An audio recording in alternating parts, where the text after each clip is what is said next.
নজিরবিহীন তাপদাহ আর দাবানলে পড়ছে পুরো ইউরোপ। বিশেষ করে ফ্রান্স ও স্পেনে ছড়িয়ে পড়েছে আগুনের লেলিহান শিখা। ইতোমধ্যেই প্রাণ হারিয়েছেন ৩২ জন। নিরাপদ স্থানে সরিয়ে নেওয়া হচ্ছে লাখ লাখ মানুষকে। দ্বিতীয় বিশ্বযুদ্ধের পর সবচেয়ে ভয়াবহ দাবানলে জ্বলছে ফ্রান্স। একই সঙ্গে দেশটির কয়েকটি অঞ্চলে লেগেছে দাবানল।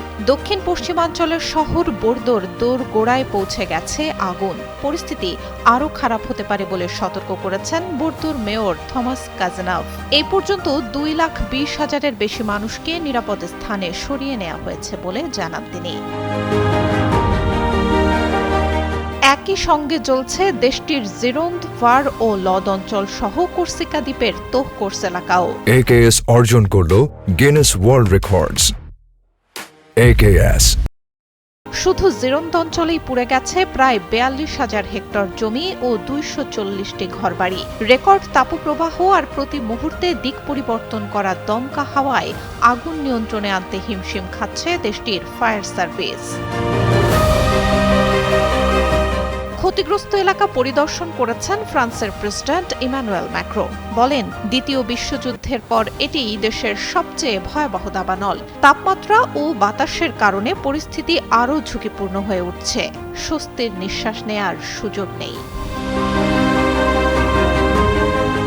দাবানলে জ্বলছে প্রতিবেশী দেশ স্পেনও। ইতোমধ্যেই রাজধানীতে জারি করা হয়েছে জরুরি অবস্থা। মাদ্রিদের পশ্চিমাঞ্চলে পুড়ে গেছে প্রায় ২৭,০০০ হেক্টর এলাকা। সরিয়ে নেওয়া হয়েছে ১ লাখেরও বেশি মানুষকে। এখনও নিয়ন্ত্রণে আনা যায়নি আগুন। তবে শুধু প্রাকৃতিক কারণই নয়, এই বিপর্যয়ের পেছনে রয়েছে মানবসৃষ্ট কারণও। ফরাসি প্রধানমন্ত্রী সেবাস্তিয়ান লেকর্নু জানান, চলতি বছরের শুরু থেকে এখন পর্যন্ত ১৩,৫০০-টিরও বেশি দাবানলের ঘটনা ঘটেছে। পুড়ে গেছে ১,১৬,০০০ হেক্টরের বেশি এলাকা।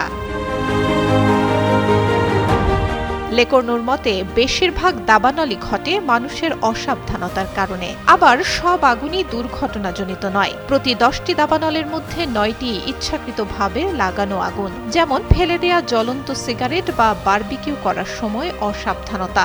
ইচ্ছাকৃত আগুন লাগানোর ঘটনায় ৬ জুলাই থেকে এই পর্যন্ত গ্রেপ্তার করা হয়েছে ১৬২ জনকে। সুলতানা সুরমা, যুগান্তর নিউজ।